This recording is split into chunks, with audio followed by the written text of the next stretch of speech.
What is cell? Cell क्या है? Cell जो है वो basic structural and functional unit of life है। दो चीज़ें याद रखनी है, स्ट्रक्चरल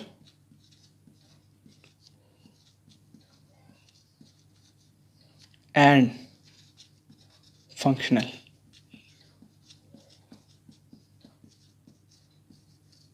यूनिट ऑफ लाइफ है, ठीक। Cell is the smallest unit.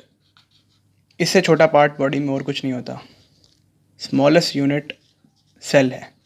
छोटे छोटे सेल्स मिलके फिर ऑर्गन बनाते हैं, टिश्यू बनाते हैं, टिश्यू मिलके ऑर्गन बनाते हैं, फिर वो काम करते हैं तो बॉडी वर्क करती है।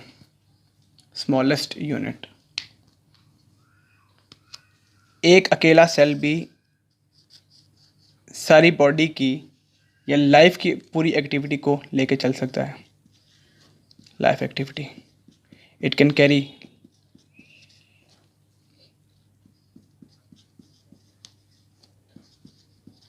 ओके, ये हो गया सेल, ठीक है। अब इसके बाद सेल के बाद अब हम पढ़ेंगे कि कौन कौन से साइंटिस्ट ने सेल की डिस्कवरी में सेल को डिस्कवर किया, सेल के बारे में अपनी थ्योरी या अपना जो भी आइडिया था वो शेयर किया, और जो हिस्ट्री में लिखा जाता है या उनके बारे में पढ़ा जाता है।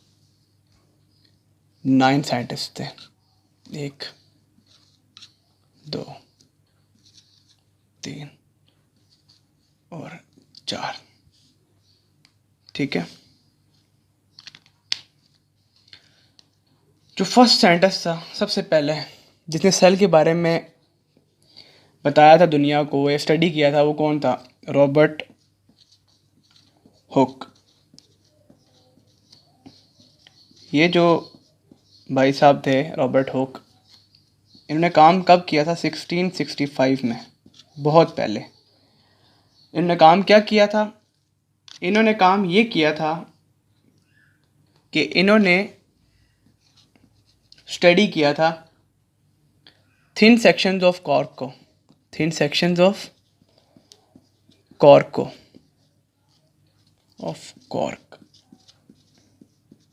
ठीक है। थिन सेक्शंस ऑफ कॉर्क को स्टडी किया था। पहले इन्होंने प्रिपेयर किया था इसको और फिर इनको स्टडी किया था, और फिर इसको स्टडी करने के बाद इनको पता चला था कि ये जो थिन सेक्शंस ऑफ कॉर्क हैं ये हनी कॉम्ब लाइक मटेरियल जो है, हनी कॉम्ब लाइक, ये शो करता है। और इस हनी कॉम्ब लाइक मटेरियल को इन्होंने सेल कहा था। क्या कहा था? सेल कहा था। किसको? अब ये कॉर्क क्या चीज़ है?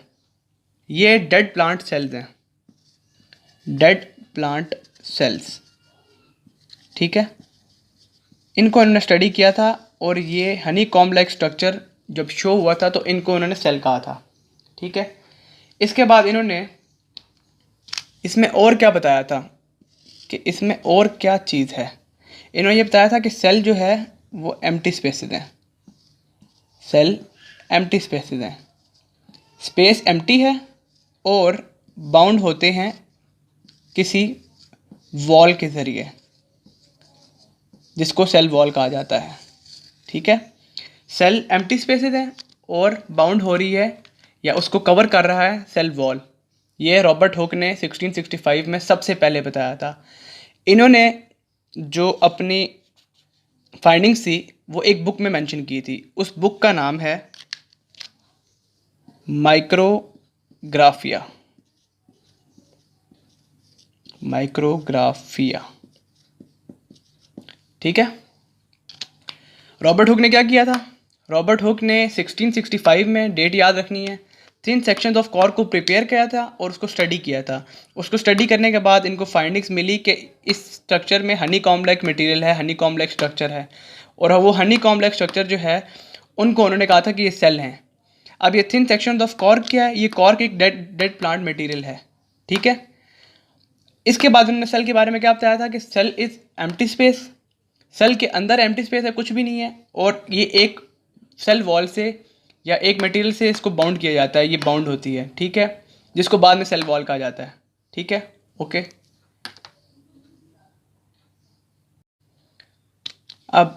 अब रॉबर्ट हुक का ने जो बता दिया वो बता दिया, उसके बाद ख़त्म हो गया रॉबर्ट हुक का सारा सिस्टम। उसके बाद नेक्स्ट साइंटिस्ट जो हैं उनका नाम है लॉरेंस ओकन। इन्होंने लॉरेंस ओकन, ठीक है, एक मिनट में इसको मिटा दूँ सारा।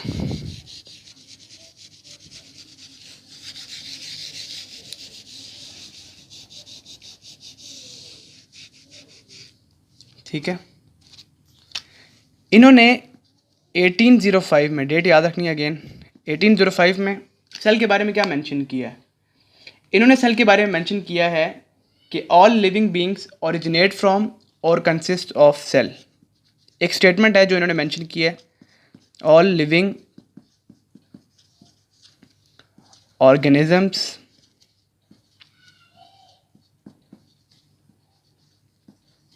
all living organisms originate or consists of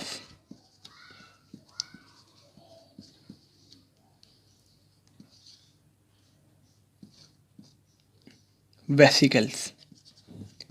अगर बुक में या कहीं भी वेसिकल्स के बारे में मेंशन आ जाए कि सेल के बारे में वेसिकल किसने कहा है, तो आप इसको लिखेंगे लॉरेंस ओकन ने, Lawrence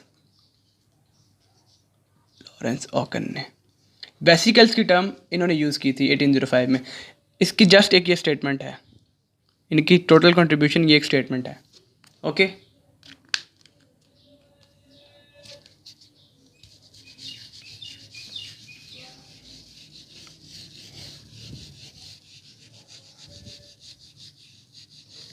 now next scientist.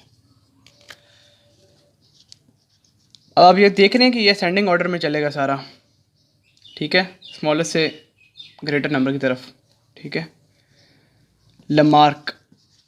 Lamarck ने अब 1809 में एक और स्टेटमेंट दी है। रॉबर्ट हुक ने पहले काम किया, ठीक है, उसका काम थोड़ा लंबा है, थोड़ा ज़्यादा काम था। अच्छा, इन्होंने अपना जो माइक्रोस्कोप बनाया था ना, सेल्फ प्रिपेयर्ड माइक्रोस्कोप था इनका, सेल्फ प्रिपेयर्ड माइक्रोस्कोप, ये भी चीज़ याद रखनी है, सेल्फ प्रिपेयर्ड माइक्रोस्कोप, ठीक है। लमार्क ने भी एक स्टेटमेंट दी थी जस्ट, ठीक है। स्टेटमेंट क्या थी लमार्क की, और वो सिमिलर थी किसकी स्टेटमेंट से, इनकी स्टेटमेंट से सिमिलर थी, ठीक है।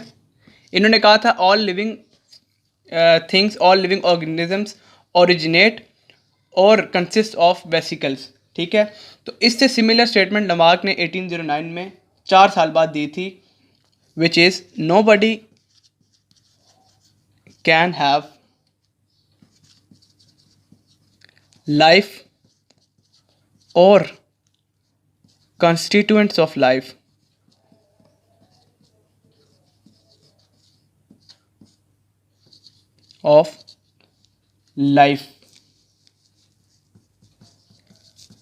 if its parts are not, यहाँ पे फोकस करना, are not what, are not cells or cellular tissue, ठीक है। इन्होंने क्या कहा था, नोबडी कैन हैव लाइफ और कॉन्स्टिट्यूएंट्स ऑफ लाइफ, किसी के पास भी लाइफ या ज़िंदगी नहीं गुजार सकता कोई भी ऑर्गेनिज्म अगर उसकी बॉडी या उसके पार्ट्स जो हैं या तो सेल नहीं है और या तो सेलुलर टिश्यू नहीं है। वी नो सेल्स मिलके टिश्यू बनाते हैं, ठीक है। तो इनकी ये स्टेटमेंट थी 1809 में, ओके। अब आगे क्या करना है हमने, आगे नंबर 4 साइंटिस्ट आ गए। मैंने आपको बताया टोटल कितने साइंटिस्ट हैं, 9, ठीक है, आपने याद रखना है, ये मैं भी याद ही कराऊंगा, सबर थोड़ा सा वेट कर लो। इसको मैं डेट वाइज याद कराऊंगा ताकि कन्फ्यूजन ना हो। बेसिकली एमसीक्यूज में कन्फ्यूजन होती है इसके बारे में। हमारे पास, अच्छा मैंने नाम क्यों मिटा दिया, लमार्क। अच्छा लमार्क हो गया, इसके बारे में जो मेंशन किया था वो पता चल गया। अब आगे जी नेक्स्ट साइंटिस्ट। नेक्स्ट साइंटिस्ट कौन से थे जी? Robert Brown. रॉबर्ट ब्राउन, ठीक है। रॉबर्ट ब्राउन, डेट क्या थी इनके लिए? 1831। इसकी क्या डेट थी? 1809। डेट्स याद हो रही हैं? अब बच्चे कंफ्यूज होते हैं रॉबर्ट ब्राउन में और रॉबर्ट हुक में कि सेल वॉल किसने डिस्कवर की थी, ठीक है, या सेल किसने डिस्कवर किया, सॉरी सेल वॉल नहीं, सेल किसने डिस्कवर किया था और न्यूक्लियस किसने डिस्कवर किया था। तो इसमें एक ट्रिक है छोटी सी, शायद आप लोगों को पता हो, अगर नहीं पता तो ये देखो, ब्राउन में एन आ रहा है ना, इसमें कहीं एन आ रहा है? नो, इसमें एन आ रहा है, तो इसने क्या डिस्कवर किया? Nucleus, simple. और न्यूक्लियस सेल के बाद डिस्कवर हुआ है, तो ये आपको डेट याद होगी, ठीक है। अच्छा इसने क्या किया? इसने जो किया वो अभी हम आगे दिखाते हैं। एक मिनट, ये सारा क्लियर करते हैं, ये सारा क्लियर करते हैं। एक मिनट,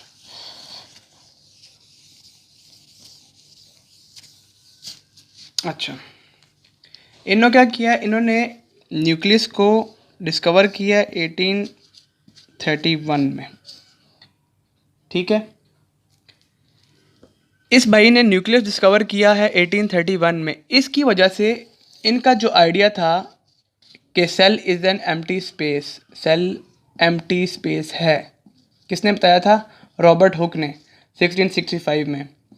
इसको डिनाई किया है रॉबर्ट ब्राउन ने, ठीक है, 1831 में। क्योंकि अब सेल के अंदर न्यूक्लियस आ चुका है और उन्होंने फाइंड कर लिया है, तो इसका मतलब कि जो रॉबर्ट हुक ने पॉइंट दिया था 1665 में कि cell is an empty space, that was wrong, ठीक है। अब इन्होंने इसका गलत कर दिया कि ये गलत हो गया, ठीक है।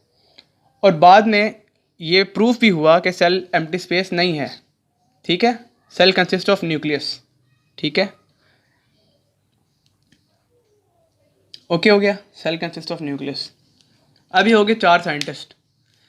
रॉबर्ट हुक ने क्या किया, ठीक है, फिर लॉरेंस ओकन ने एक स्टेटमेंट दी, फिर लमार्क ने एक स्टेटमेंट दी, फिर रॉबर्ट ब्राउन ने न्यूक्लियस को डिस्कवर किया। ये 4 साइंटिस्ट हो गए, ठीक है।